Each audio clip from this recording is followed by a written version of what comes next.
प्रिय दर्शकों, एक मरतबा फिर हम और आप अलबिर टीवी चैनल के माध्यम से प्रसारित होने वाले नो योर लॉज इस basic legal education web series में जुड़ गए हैं। हमने कोशिश की है पिछले 3 एपिसोड्स में जो नए आपराधिक कानून बने हैं और न सिर्फ बने हैं बल्कि अमल में भी आ गए हैं, उनके बारे में कुछ जानकारी आप लोगों को दें। तो हमने पहले 2 एपिसोड रिकॉर्ड करवाए थे BNS भारतीय न्याय संहिता को लेकर के, और फिर तीसरा एपिसोड हमारा भारतीय नागरिक सुरक्षा संहिता को लेकर के था।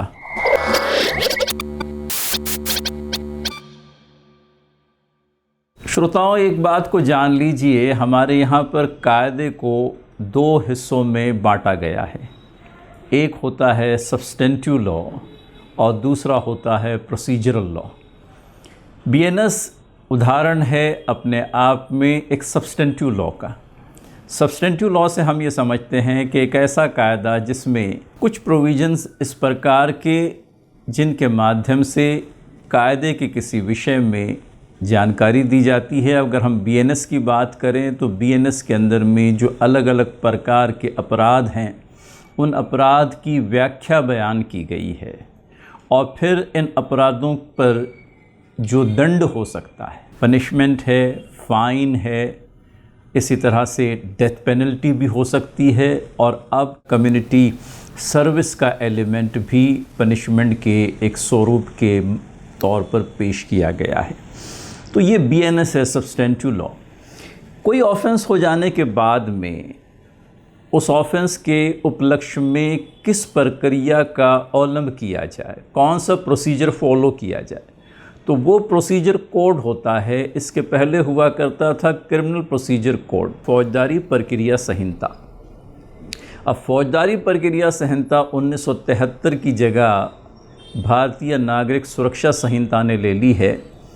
प्रोविजंस लगभग वैसे ही हैं, नोमेनक्लेचर या नाम की तब्दीली हुई है, सेक्शंस का रीअरेंजमेंट हुआ है, कुछ सेक्शंस के अंदर में कुछ नए सब सेक्शंस भी ऐड किए गए हैं, और इसी प्रकार से कुछ नए प्रावधान भी लाए गए हैं। अब ये कहना पड़ता है कि इमारतों के नाम बदलने से इमारत तो नहीं बदल जाती। आपने कायदे का नाम ज़रूर बदल दिया, कायदे में जो सेक्शंस थे उनको रीअरेंज कर दिया, सेक्शंस के अंदर में कुछ संशोधन कर दिया, कुछ नए सेक्शंस भी उसके अंदर में इंट्रोड्यूस कर दिए।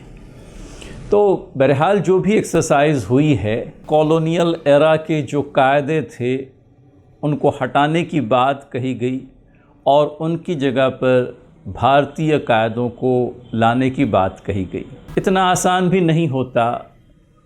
125 से ऊपर सालों तक प्रचलित रहा है इंडियन पिनल कोड और इंडियन एविडेंस एक्ट भी। और अब जो कायदे आए हैं, ऐसा तो नहीं है कि पुराने जो कायदे थे उनको पूरा ही स्क्रैप आउट कर दिया गया, उनको पूरा ही बदल दिया गया।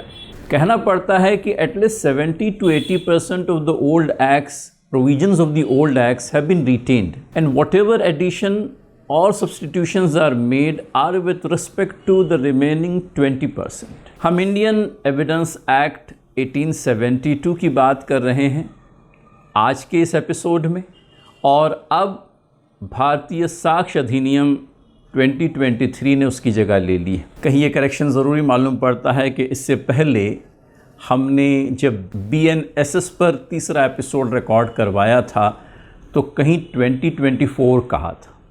हमारे श्रोतागण इस बात को नोट कर लें कि कायदा आया तो अमल में है 1 जुलाई 2024 से, लेकिन कायदा बना था 2023 में। लिहाजा कायदों के नाम के साथ में जिस साल का वर्णन करना है वो 2023 है।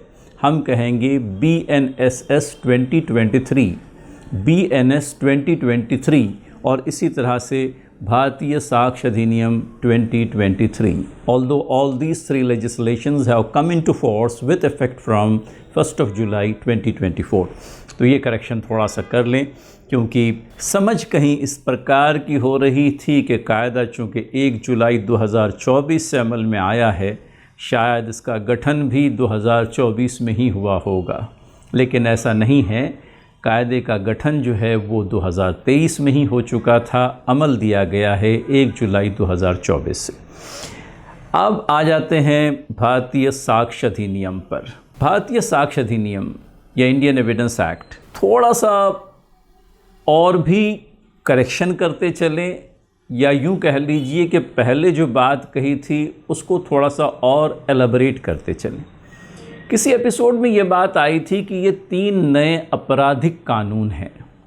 इंडियन एविडेंस एक्ट या भारतीय साक्ष्य अधिनियम के बारे में ये समझ लीजिए कि ये साक्षी का जो अधिनियम है, कोर्ट में एविडेंस देने का जो अधिनियम है, वो सिविल और क्रिमिनल दोनों ही प्रोसीडिंग्स को यूनिफॉर्मली अप्लाई करता है। ऐसा नहीं है कि सिविल प्रोसीडिंग्स के लिए कोई और एविडेंस एक्ट है और क्रिमिनल प्रोसीडिंग्स के लिए कोई और एविडेंस एक्ट है। There is a common Bharatiya Sakshya Adhiniyam applicable to both civil as well as criminal proceedings.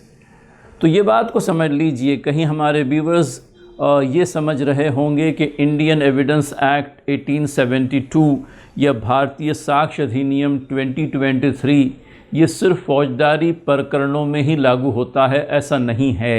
भारतीय साक्ष्य अधिनियम कह लीजिए या पुराना इंडियन एविडेंस एक्ट कह लीजिए, ये पुरावे का जो कायदा है, ये साक्ष्य का जो अधिनियम है, ये सिविल मैटर्स में भी लागू पड़ता है और फौजदारी मैटर्स में भी। 3 कायदों के सिलसिले में एक बहुत बड़ी बात जो कही गई और जो इनफैक्ट है भी, वो ये कि बदलते समय के साथ में अब जो एविडेंस कोर्ट के सामने आ रहा है उसका स्वरूप पहले जो है कागजी एविडेंस हुआ करता था, डॉक्यूमेंट्री एविडेंस जिसे हम कहा करते थे। एक होता है ओरल एविडेंस, मौखिक रूप से दिया गया पुरावा, और दूसरा होता है डॉक्यूमेंट्री एविडेंस, कागज़ों के माध्यम से या कागजी स्वरूप में दिया गया पुरावा। लेकिन ये डॉक्यूमेंट की जो पुरानी व्याख्या थी, अब वो सिर्फ कागजी स्वरूप में दिए गए पुरावे तक मर्यादित नहीं रही है, सीमित नहीं रही है, बल्कि डॉक्यूमेंट की व्याख्या में अब आपका सारा डिजिटल रिकॉर्ड, कंप्यूटर रिकॉर्ड, ये सब कुछ आ गया है। इलेक्ट्रॉनिक रिकॉर्ड अगर मैं कह लूँ तो अपने आप में एक परिपूर्ण किस्म का शब्द होगा, और इसका इलेक्ट्रॉनिक एविडेंस से इलेक्ट्रॉनिक एविडेंस की व्याख्या में ये सारी चीज़ें आ जाएगी। आपका ऑडियो रिकॉर्ड, आपका वीडियो रिकॉर्ड, फ़ोन के ऊपर अगर कोई कन्वर्सेशन होता है और उसको रिकॉर्ड कर लिया गया तो ये रिकॉर्डेड कन्वर्सेशन। फिर इसी तरह से व्हाट्सएप के माध्यम से जो मैसेजेस दिए जाते हैं, जो चैटिंग होती है। फिर इसी तरह से और आगे बढ़ जाइए, इलेक्ट्रॉनिक सोशल मीडिया के ऊपर जो पोस्ट की जाती हैं। तो think of something which is related to computer और related to your mobile phone. Of course mobile phone, I mean Android mobile phone. और इसके माध्यम से जो भी पुरावा आ रहा है वो इलेक्ट्रॉनिक एविडेंस है। और इलेक्ट्रॉनिक एविडेंस आज की तारीख़ में किसी भी मामले के अंदर में एक आवश्यक स्वरूप का पुरावा हो गया है। तो इस बात को समझते चलें। ये कुछ एक जानकारी इंडियन एविडेंस एक्ट के बारे में। माफ़ कीजिएगा, हमारी ज़ुबान पर वही पुराने कायदे का नाम बार बार आ जाता है। अब की बार भारतीय साक्ष्य अधिनियम 2023। मैं समझता हूँ ये जानकारी आपके लिए उपयुक्त ठहरेगी। आइंदा एपिसोड में शायद इन्हीं 3 कायदों को लेकर के आपके प्रश्नों का जवाब देने का कोई अवसर हमें प्राप्त होगा। अपने सवालात पूछना न भूलिएगा। सवालात के माध्यम से बातों को और ज़्यादा खुल करके बयान किया जा सकता है। धन्यवाद।